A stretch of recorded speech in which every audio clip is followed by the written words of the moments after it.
कहानी सीख जो जीवन बदल दे। एक राजा था जिसका नाम रामधन था। उसके जीवन में सभी सुख थे। राज्य का कामकाज भी ऐशो आराम से चल रहा था। राजा के नैतिक गुणों के कारण प्रजा भी बहुत प्रसन्न थी और जिस राज्य में प्रजा खुश रहती है वहाँ की आर्थिक व्यवस्था भी दुरुस्त होती है। इस प्रकार हर क्षेत्र में राज्य का प्रवाह अच्छा था। इतने सुखों के बाद भी राजा दुखी था क्योंकि उसकी कोई संतान नहीं थी। यह गम राजा को अंदर ही अंदर सताता रहता था। प्रजा को भी इस बात का बहुत दुख था। वर्षों के बाद राजा की यह मुराद पूरी हुई और उसे एक पुत्र की प्राप्ति हुई। पूरे नगर में कई दिनों तक जश्न मना। नागरिकों को राजमहल में दावत दी गई। राजा की इस खुशी में प्रजा भी झूम रही थी। समय बीतता जा रहा था। राजकुमार का नाम नंदन सिंह रखा गया।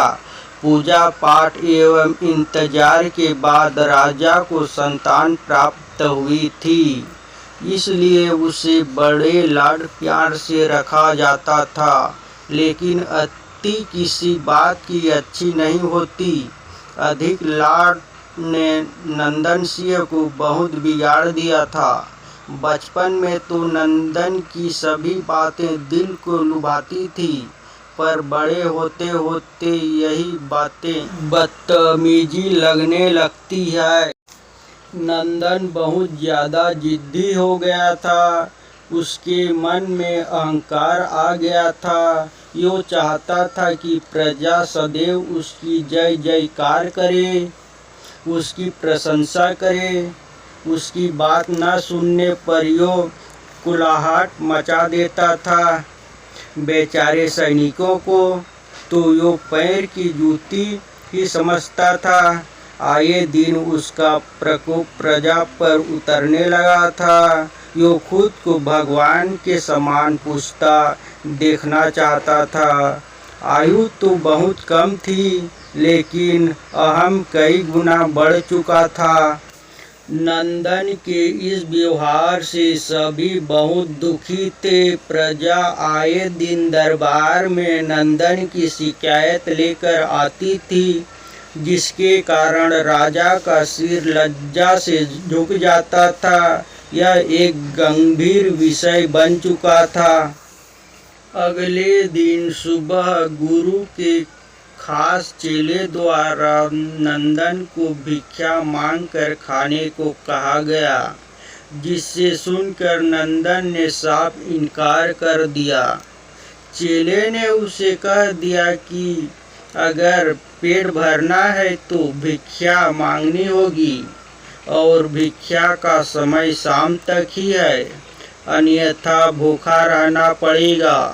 नंदन ने अपनी अक्कड़ में चेले की बात नहीं मानी और शाम होते होते उसे भूख लगने लगी, लेकिन उसे खाने को नहीं मिला।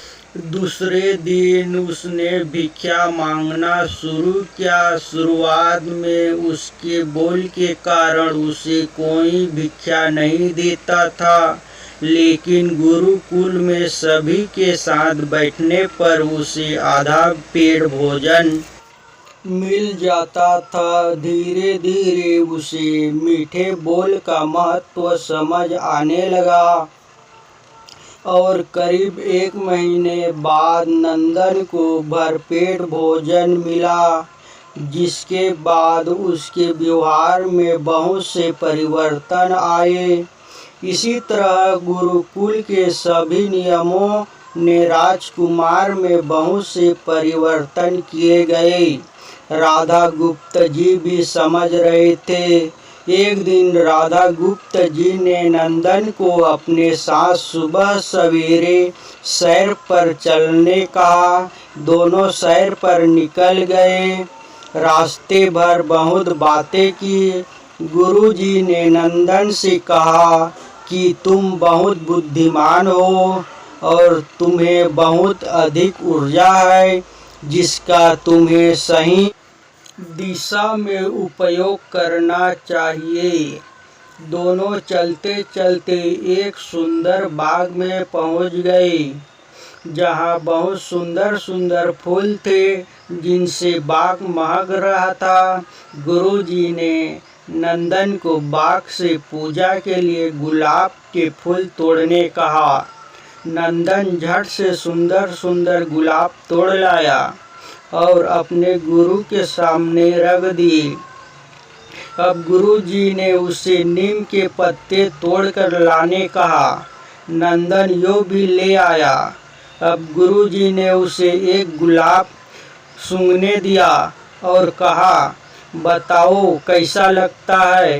नंदन ने गुलाब सूंघा और गुलाब की बहुत तारीफ की। फिर गुरु जी उसे नीम के पत्ते चखकर उसके बारे में कहने को कहा। जैसे ही नंदन ने नीम के पत्ते खाए, उसका मुंह कड़वा हो गया और उसने उसकी बहुत निंदा की और जंतर कतर पीने का पानी ढूंढने लगा। नंदन की यह दशा देख गुरुजी मुस्कुरा रहे थे। पानी पीने के बाद नंदन को राहत मिली। फिर उसने गुरुजी से हंसने का कारण पूछा। तब गुरुजी ने उनसे कहा कि जब तुमने गुलाब का फूल सूंघा तो तुम्हें उसकी खुशबू बहुत अच्छी लगी और तुमने उसकी तारीफ की, लेकिन जब तुमने नीम की पत्तियां खाई तो तुम्हें यो कड़वी लगी और तुमने उसे थूक दिया और उसकी निंदा भी की। गुरुजी से नंदन को समझाया, जिस प्रकार तुम्हें जो अच्छा लगता है तुम उसकी तारीफ करते हो, उसी प्रकार प्रजा भी जिसमें गुण होते हैं उसकी प्रशंसा करती है। अगर तुम उनके साथ दुर्व्यवहार करोगे और उनसे प्रशंसा की उम्मीद करोगे तो वे यह कभी दिल से नहीं कर पाएंगे। इस प्रकार जहाँ गुण होते हैं वहाँ प्रशंसा होती है। नंदन को सभी बातें विस्तार से समझ आ जाती है और यो अपने महल लौट जाता है। नंदन में बहुत परिवर्तन आता है और यो बाद में एक सफल राजा बनता है। कहानी की शिक्षा। गुरु की सीख ने नंदन का जीवन ही बदल दिया। यो एक क्रूर राजकुमार से एक न्यायप्रिय दयालु राजा बन गया।